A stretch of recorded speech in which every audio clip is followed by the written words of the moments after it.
Oi gente, tudo bem com vocês? Então no vídeo de hoje a gente vai falar aqui sobre o tipo de fundo imobiliário que eu menos gosto, que eu acho que tem algumas coisas por trás desse tipo de fundo imobiliário que muitas vezes alguns investidores não conhecem, que trazem um risco muito grande para o investimento, e a gente vai falar hoje sobre os fundos imobiliários de agências bancárias. Se você já acompanha o canal aqui há algum tempo, você sabe que eu trato basicamente sobre investimento em renda variável, especificamente em ações, mas muito de vez em quando eu trago alguns assuntos relacionados a fundos imobiliários, como nessa ocasião aqui.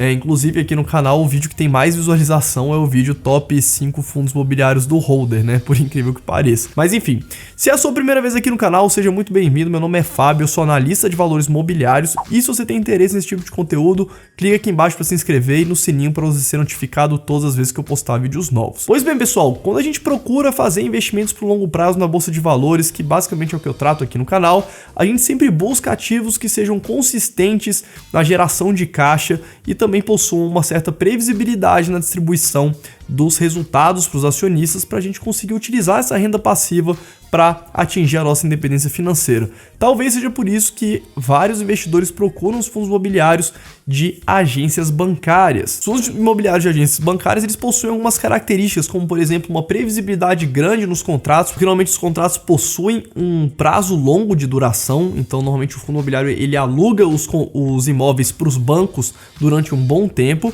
e isso gera uma previsibilidade nos resultados. O grande problema é que esses fundos apresentam um grande risco na hora que os contratos vencerem e nas renovações, conforme a gente vai destacar aqui alguns principais pontos. Mas antes de falar exatamente sobre os pontos, é importante a gente entender como que esses fundos imobiliários eles foram estruturados. Na maioria dos casos, fundos imobiliários de agências, né, como é o caso, por exemplo, do BBPO, do SAAG, que são alguns dos mais famosos, né? O BBPO ele não é especificamente de agências, ele é um fundo híbrido, mas ele tem tanto agências bancárias quanto edifícios corporativos, né, da parte administrativa do Banco do Brasil. No caso, o SAAG é um fundo que é administrado pela Rio Bravo, que tem agências que são alugadas para o Santander, e o BBPO é um fundo que é administrado pela Votorantim Asset Management, também conhecida como VAN, que tem imóveis que são alugados para o Banco do Brasil. E qual que é a história basicamente da maioria dos fundos de agência na nossa bolsa aqui do Brasil?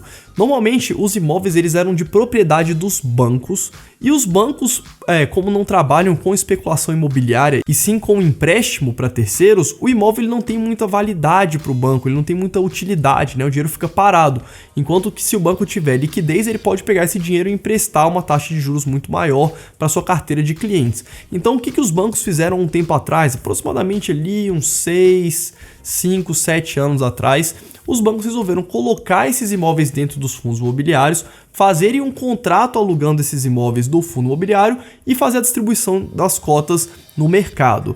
E isso gera uma relação muito problemática na minha avaliação entre os investidores e o inquilino, que no caso são os grandes bancos, porque afinal de contas esses fundos foram estruturados para terem somente um tipo de inquilino.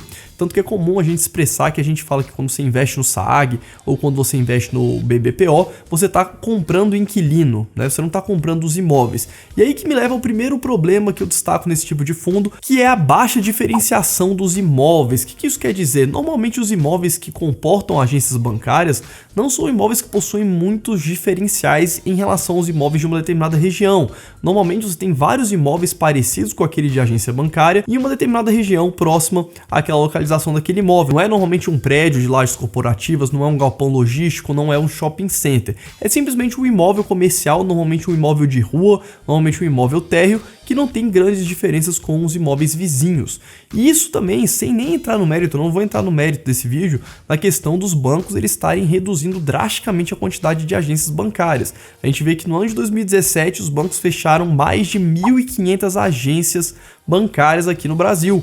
Então, é importante a gente saber disso, mas de qualquer forma, a minha maior preocupação em relação aos fundos imobiliários de agências bancárias é que a maioria dos imóveis não possui muita vantagem competitiva em relação aos imóveis da mesma localização, de forma que se o inquilino sair, o fundo vai ter uma certa concorrência para conseguir alugar aquele imóvel em condições boas no futuro. O segundo ponto é que a gente pode ter possíveis conflitos de interesses entre o inquilino, o administrador e os cotistas, como por exemplo no caso do BBPO, a gente tem o Banco do Brasil como inquilino, a Votorantim Asset Management fazendo a administração do fundo e os cotistas como cotistas. A relação do Banco do Brasil com o Votorantim é uma relação um pouco conflituosa porque o Banco do Brasil ele detém 50% do Banco Votorantim.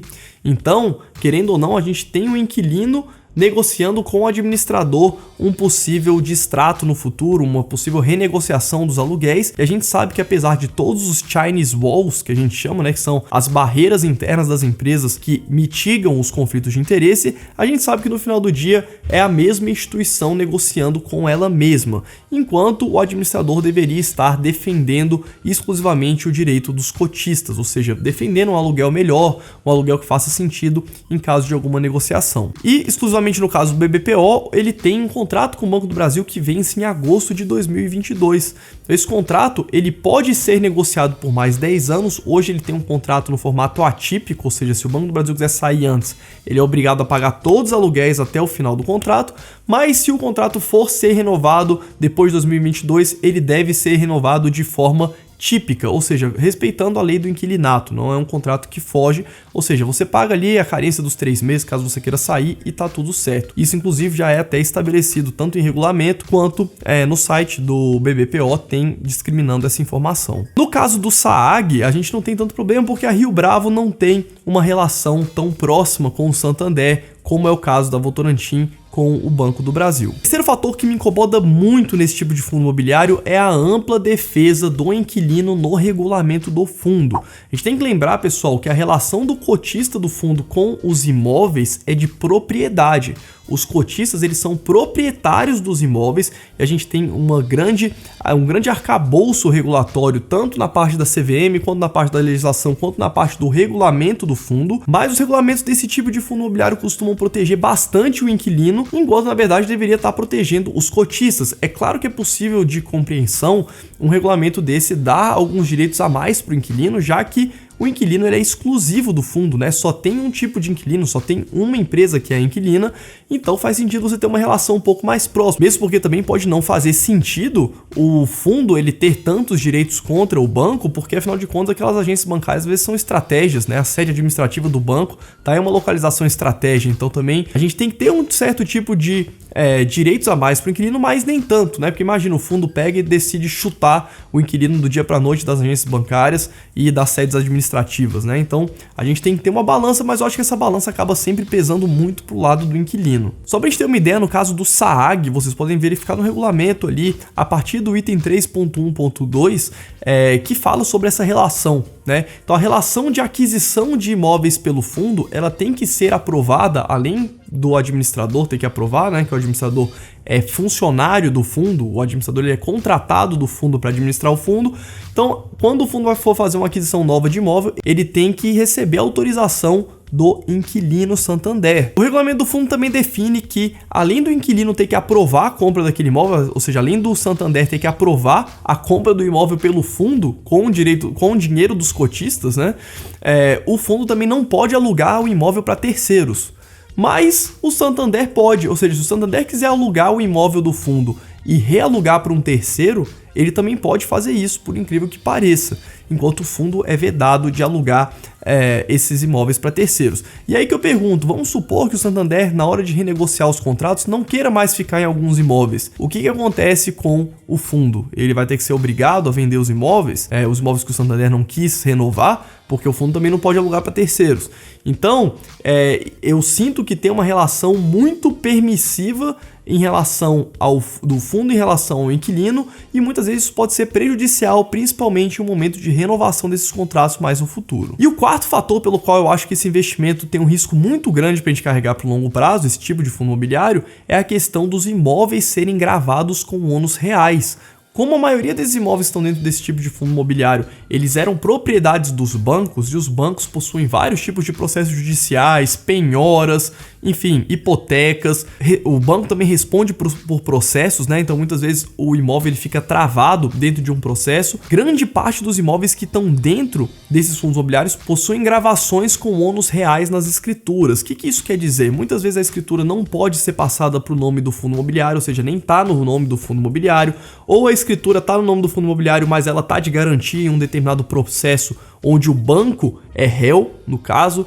Então, a gente tem vários imóveis gravados dentro dos fundos imobiliários e no caso desses dois fundos, a gente tem também no regulamento as instituições financeiras, como o Banco do Brasil e Santander, garantindo qualquer prejuízo que o fundo tenha em relação a esses ônus reais. Mas de qualquer forma, imagina a relação bem complicada que seria caso algum desses imóveis, por exemplo, seja objeto de penhora em um determinado processo que ele esteja como um bem penhorado. Como é que ficaria a relação do fundo com o Banco do Brasil, por exemplo, no caso do BBPO? O fundo ia cobrar o BBPO, essa cobrança ia ser feita por qual valor? Por quanto que o Banco do Brasil ia restituir o fundo imobiliário?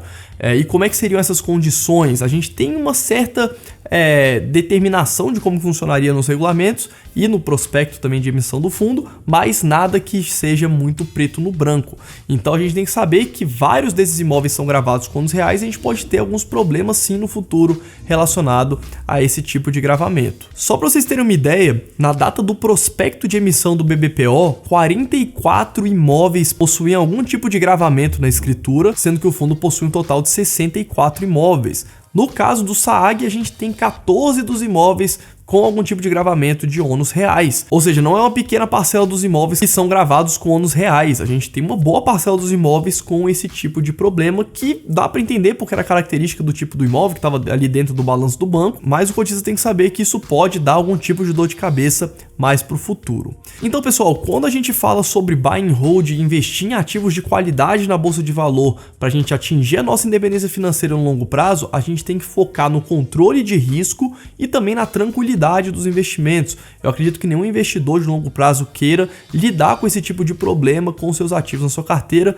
depois de um bom tempo de acúmulo de patrimônio neles. É importante dizer também que eu sempre falo aqui pro pessoal do canal que você pode ter qualquer tipo de investimento na sua carteira. Você pode ter ativos muito arriscados, ativos pouco arriscados, mas é sempre interessante você saber dimensionar esse risco. Então, se você gosta muito de fundos de agência bancária e você quer ter esse tipo de fundo, saiba desse tipo de risco que você está correndo e dimensione esses ativos da sua carteira de forma que isso não vá te gerar nenhum problema, de forma que se esse risco se concretizar no futuro, você não tenha uma perda patrimonial significativa. Então tente não se expor mais do que você deve em ativos que possuem risco maior. É só você respeitar essa simples regra de ter uma exposição maior em ativos de menor risco e ter uma exposição menor em ativos de maior risco, que as coisas devem funcionar muito bem na sua carteira no longo prazo. Beleza? Então pelo vídeo de hoje é isso, espero que vocês tenham gostado, deixem o seu like, compartilhem com quem vocês acham que tem interesse e eu vejo vocês no próximo vídeo. Bom, pessoal, lembrando aqui rapidinho também que eu vou estar na XP Expert agora, na quinta, sexta e sábado dessa semana. Então, se você me encontrar por lá, vou estar lá todos os dias, eu e a Laura. Me dê um oi caso você me conheça, vamos trocar uma ideia lá, acho que vai ser bem legal, bem divertido. Então, eu vejo vocês lá, quem estiver indo no evento. Muito obrigado, XP, pelo convite. Quem acompanha aqui o canal sabe também que a gente não tem nenhum tipo de patrocínio de nenhum tipo de instituição financeira, mas é muito legal quando as corretoras e as grandes empresas mandam convite. Queria agradecer também a equipe lá da XP por ter feito um trabalho excelente aí na nossa trajetória, no nosso trajeto lá para São Paulo. Então, muito obrigado, pessoal. Eu vejo vocês lá.